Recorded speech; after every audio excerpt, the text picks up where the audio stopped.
Pero iba itsura ni Indro kahapon. Kahit ako ni-nervous. Parang nagpunta rin ng keto. At saka po Ate Edith po ay alimang. Alam, may alimango pa! Si Kim po ay papasok na. Sasabay na daw po si Ate Edith.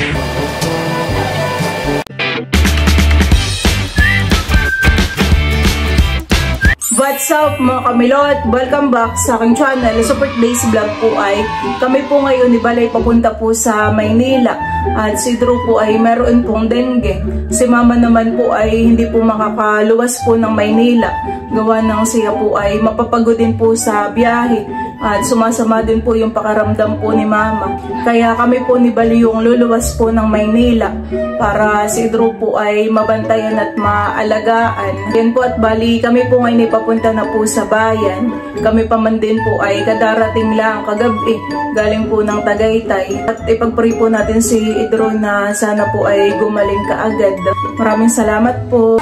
Kami po ay magta-tricycle na laang pagpunta po ng Raymond Bus. Kami po hindi maihatid ni Papat. Siya po ay nasa fish pan. Bye-bye tayo! Bye-bye tayo! Bye-bye daw, bye-bye. Parang di mo po nag-iiyakan eh. Baka mamaya pag-alis. Bye-bye! Makabait ikaw.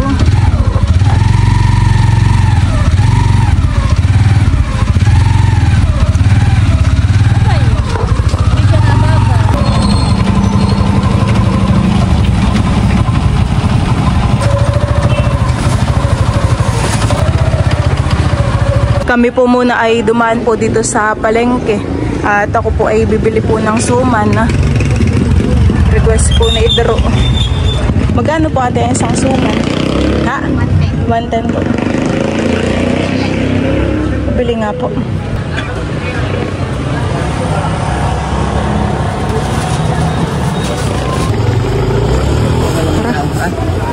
Kami po ni Balay nandito na po sa terminal po ng Anong bus. Mga gamit po namin ay nakasakay na po diyan sa loob. Alas 8 po pala ang alis po na itong Raymond Bus. Tanghali po siguro nandun na po kami sa Maynila. Ayan po at maya-maya po ay balis na rin po itong Raymond Bus. Baka mga alaunahan. Nandun na tayo. Si Teo kanina ay hindi nahabol sa atin. Meron yata ang tampo. Hindi natin sinasama. Sana'y naringan eh.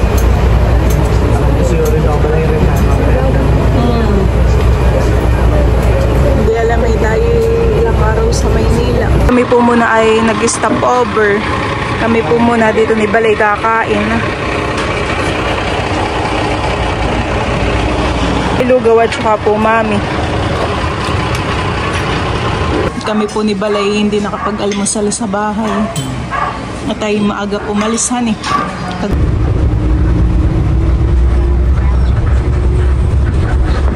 Kami po ni Balay nandito na po sa Santa Mesa. Ay malapit na. Kinukuha na po ni Balay yung amin pong mga dala. Kami po ay nandito na po sa terminal. Tara, akin na lang may labs yung nasa.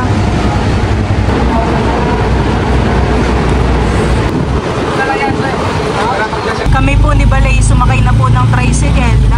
Papunta po sa boarding house nila Idro. Ay, oras na baga mag-alas 2 eh. Ay, di mo natingin sa oras. Mag-alas 2 ka. Sakto naman, sakto yung tansya mo.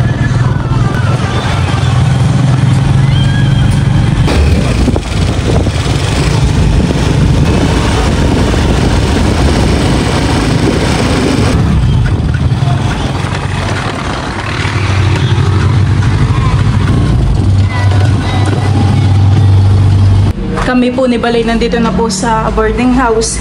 Kami po ay pakyat na po dun sa room nila Idro. Talaga naman pong mapagod pag akyat.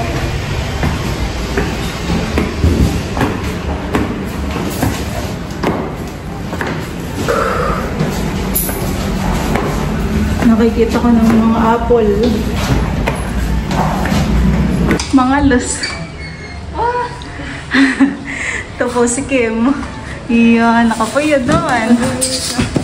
Ang kuya. Pasok na. Hello po, Ate Edith. Hello. Nandito po pala si Ate Edith po sa boarding house. Sinamahan po niya kahapon si Idro. Oo. po. Pagod po pag-akyat. Hihingal. Mhm. Kaya, Anong oras? mas stress. Kumain na kayo, Kim? Hindi pa siya nakakalian. Mamaya na lang pagbalik. Kami Baka ni Idro magutom. kumain. Sinigang na bango. Ano ng doktor eh? Gusto ng doktor wag palabasin. Gusto Ano ng- po? Ang gusto ng doktor, kung siya daw ang tatanungin, ang advice niya, huwag yung mabas. Pinipilit naman ni Idro. May exam siya ngayon. Pero iba itsura ni Idro kahapon. Mhm. Kahit ako ninervyos, hindi ko lang sinasabi sa mama mo. Tapos talagang gumagano. Giniginaw. Opo. Pero ngayon ang ganda na ng itsura niya. Malakan niya ng mama. Ay, pero pagka ano po niya, ay baka pumunta po kami mamaya sa Oo, ano. pinababalik Malapit siya. lang po. Si Kim nilakad lang eh, nilalakad lang. Mm. Pero kami, nag-ano kami kagabi, nag-grab. Kagabi po nilalagnat po si Idrohan eh. Oo, 38 ng 38 point na. Mhm. Bababa lang konti. Tapos 38 uli. Ganun daw talaga pag may dengue. Mhm. Nung giniginaw, sumasakit ang tiyan, tapos Oo. mahihilo. Parang ano, Ang kainaman lang sa kanya, parang prakaso. ang kainaman lang sa kanya, mataas pa ang platelet niya. Opo. 339 pa. Yung katabi niya, puro dengue yung mga pumasok pa. Eh. Puro Mga dengue. ano, may yung isang huli, yung bata, 87. Eh, Kahapon po pala ay pinapunta po ni Mama si Ate Edith po dito para samahan po si Idro pagpapacheck up. Hindi na siya kagabi pa, salat ako. Sinasalat ko, kada magigising ako, sinasalat ko eh. Oo. Tapos nung alas 3, ala ng lagnat. Tapos Hindi kanina, nag-review pa po siya kagabi. hindi namin pinag-ano, parang hindi mahirap pa isip niya. Hindi. Hindi na nag-review. Sila Idro daw pa naman ay ano, may exam. 1 week yata yung exam nila. Tapos biglang nagka-dengue. Kaya siguro mahuli kaya ayaw Mm-mm. ko. Pinabaon naman si Mama para sa lamok. Tapos bili na lang din tayo ng off lotion. Ang sabi- Tapos ano na ngayon yung ano, spray? Yung para ka... Si Kim po ay naka-uniform na. Wow, ganda naman ng uniform mo. Kami po dito ay meron pong dalang suman. Ito po ay ibibigay po natin kay Ate Edith. Kasalubong. Isa lang, kaya Aba. yung isa. Ay ba yun po, meron po kay Idro doon. Dami Dito po naman. Ate Edith. Para din ako nagpunta ng Quezon. Hindi ko nagpunta ako, masarap kasi ito. Kaya naalala ko, sabi ko, Ate Nel, sabi ko kay Melot, ibili ako suman. Mhm. Sarap yan. Kami po may mga dala pong pang-ulam dito. Para si Idro po ay mapagluto namin. Naluluto yun. Wala namang rep nila. Magluluto ka mamaya. Oo, tinola. Gusto ni Kuya ay egg. Kayo pala ba? Bakit anong gusto ng kuya? Gusto ni Kuya ay pakusal. Pako salad. Ay, pwede namang magpakaw salad ako. Meron din silang mga... Kami po dito ay merong dalang dahon ng papaya. Ilalaga po. Kung sa dengue yan, Mhm. nakapasing. Yan, papaya. I-rip mo. Oo nga pala. Pangubahay pa kaya yung alimango? Bibigyan din natin si Ate Edith ng alimango. Papapakanakin?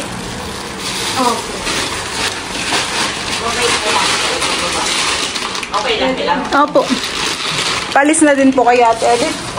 Sige po. Ito may sag. Ay, magre-ready lang po kami ng ipapadala po sa inyo. Kaya po na ito, sabi. Ito po yung dala po naming alimango. Ito naman po ay buhay pa. Ito po ay bibigay na po natin kay Ate Edith. Tsaka po yung nasa ref pa na alimango. Para din ako nagpunta ng Quezon, dahil kung pasan mo. Pagsasamahin na po natin ito. Bibigyan din po natin si Ate Edith po na itong saging na saba. Bago daw mag-poros dito na siya. Nandito na po. Ay, Ate Edith, pwede po ang saging na saba. Naku, Galing ng infanta. parang nagpunta rin ng At Quezon. saka po Ate Edith, ito po ay alimango. Alam, may alimango pa! Yung dalawa po ay luto na, pero yun naman po ay frozen. Tapos hilaw, may hilaw po. Wala nga, ano, Kahit pa po. Ito po yung makapal. Saan pa po kayo uuwi, Ate Edith? sa ano, magpapahatid ako sa terminal ng Metrolink, pa Bulacan. Bulacan pa po. Oo, May mga Bulacan. Ilang oras po ang biyahe po Isang ninyo? oras lang? Isang oras po. Ate Edith, pinapabigay po pala ni Mama. Naku, may pera pa, Atenel! Ano ba yan? Pamasahe ang po blessing. ninyo. Parang ano, hindi yata ako nakatulong. Parang nakapermisyo. Ang dami, Hindi po. grabe. Ha? Malaki po ang natulong ninyo. Pagsama po kay Grabe, Idro. Atenel, oh. May pera na, may saging na, may alimango pa. Uli ako tatawagin at maraming nalalaga sa iyo. sige po. Okay, sige po. Bye-bye po. Ha? Sige po ay papasok na. Sasabay na daw po si Ate Edith. Bye-bye. Thank you sa lahat ng bigay. Opo, salamat din po Ate Edith. Naglalakad po kayo sa ano? Sa pagbaba ko ng taxi, terminal na, sasakay ako sa bus. Pagbaba ko sa amin, tricycle, amin na. Atid na po kayo sa baba. Sige. Thank you. Sige po, salamat po Ate Oh, Edith. thank you din ng madami. Opo. Huwag kayong madadala. Ingat po kayo sa biyahe po Ay, ninyo. susi pala. Nakakahingal pag akyat, ano? Siguro itong may-ari ito. Kami po ay pinadalhan po ni Mama ng para sa lamok. Yan naman po ay isinasaksak.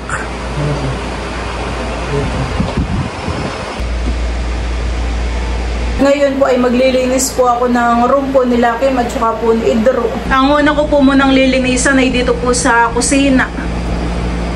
Ngayon po. Tsaka po itong nasa ibabaw po ng ref.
Ayan po at kadadating po ni Idro. Ano kamusta ang pangaramdam mo? Masama? Mas masama yung kahapon, pero ngayon. Ay, tayo mamay papunta ng ospital at tayo magpapacheck up. Oo. Check yung dugo. Uminom ka ulit ng apokari. Ito daw ang gawin mong tubig. Nainom ka lagi ng tubig? Doon sa isang subject, ang sabi sa akin, ay kung hindi ko daw talaga kaya, ay wag na daw pumasok. At para dun sa lab exam, ay gagawan na lang daw niya ako ng kami. Ay, dun sa ibang subject. Hindi ko nasasabi bukas pa yung subject. Kami nga pala ay may pasalubong. Wait lang muna. Oh. Wow. Si Ate Edith pala ay nag-alis na. Oo. Sumabay na kanina kay Kim. Main ka rin pala na itong itlog ng pugo at ito yata may rin para sa dengue. Kahit 2 balot o ano. Tsaka may ubi pang isa. Kaming pasalubong naman. Oh, bakit? Kakain po muna, magluluto ata sila ate. Hindi ko na nga pati pala si Ate Edith na ibawas ng buko pay. At kanina yung ako'y nagagahol, binigay ko yung alimango at saka yung saging. Ay mama, iinom ka daw ng papaya, paglalaga kita.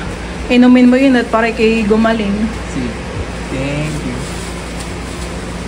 Kami po ni Balay tapos na po ditong maglinis sa kwarto. Ako naman po ngayon ay magluluto po ng tinola para si Drew ay makakain. Makainom ka.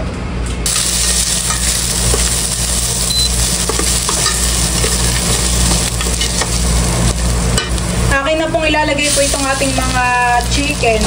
Ito po muna yung akin pong isasangkot sa. Ngayon naman po ay binabaltan ko na po itong papaya.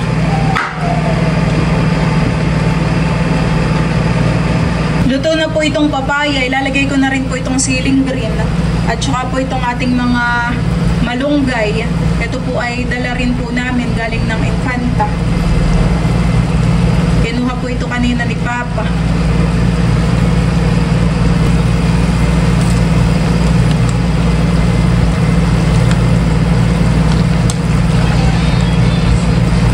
Ayan po at si Drew po ay kakain na siya po yakin na pong napaghayin. Tapos dito rin po ay may aterang sinigang na bangus. Kain na po si Drew. Bangus ay umagahan tanghalian ko. Oh. Inom ko pati yata ng gamutan. Sakto pagkatapos ay inom na ako. Si Bal daw ay busog pa eh.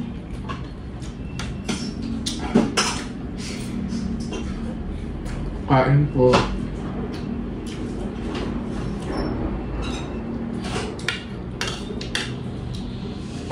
Grabe naman kainit ng kanin. Pati sabaw.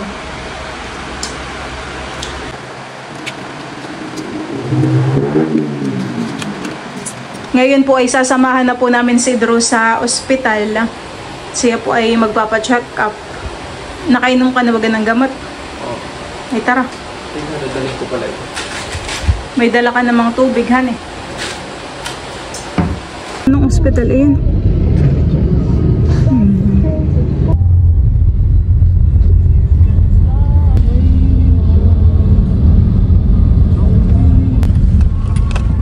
Kami po ay nandito na po sa ospital, dito po sa Mary Childs. Si Drew po ay tapos ng kuhaan po ng dugo. Babalik daw up to 1 to 2 hours. Pagkatapos na yun, ibabalik natin dun sa ER, han eh. Ay, kamusta na ngayon ang pakiramdam mo? Okay lang. Medyo may sinat ka. Anong temperature mo pala? 38.3. 38.3. Hospital ay matagal na. 112 years ata. Pero mukha pa rin magaling. I mean, ayos pa rin. Hindi yung parang talagang sira-sira na. Baka inaayos din nila, han. Yan po mga kamilot at bali kami po ni Balay pauwi po muna sa boarding house. At si Drew ay kukuha po namin ng gamit at siya po ay inadmit na. Amin na po siyang pina-admit. Tayo pati kukuha ng mga tubig. Tapos bibili rin tayo mamaya ng prutas, han eh. First time ko lang din nakasakay dito sa Ako din. Thailand ganito. Si Drew kanina nung alis natin ay sineswaruhan, han. Ayan po at kami po ni Balay bumibili po ng prutas para po kay Drew.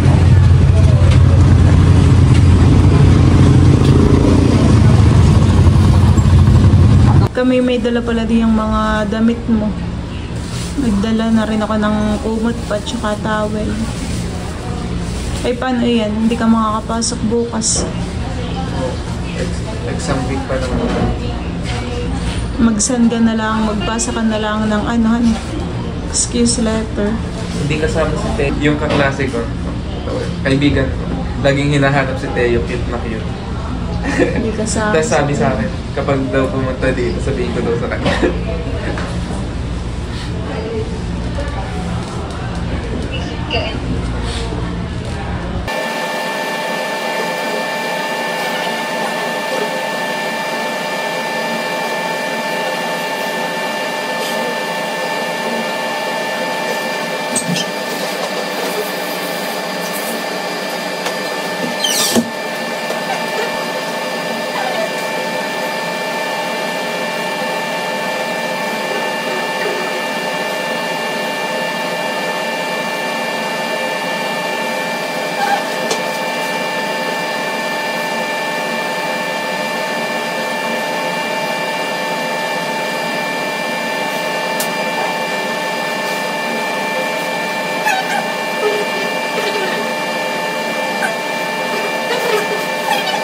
si Idro po ay 39 po ang temperature. Kami po pala ay nakalipat na po dito sa room. Tubig. Pare. Hindi ka naman nilalamig. Lamig na lamig. Ilamig lang ako nung pinunasan ko. Madam. Pero kanina. Ay, pupunas-punasan pa rin kita.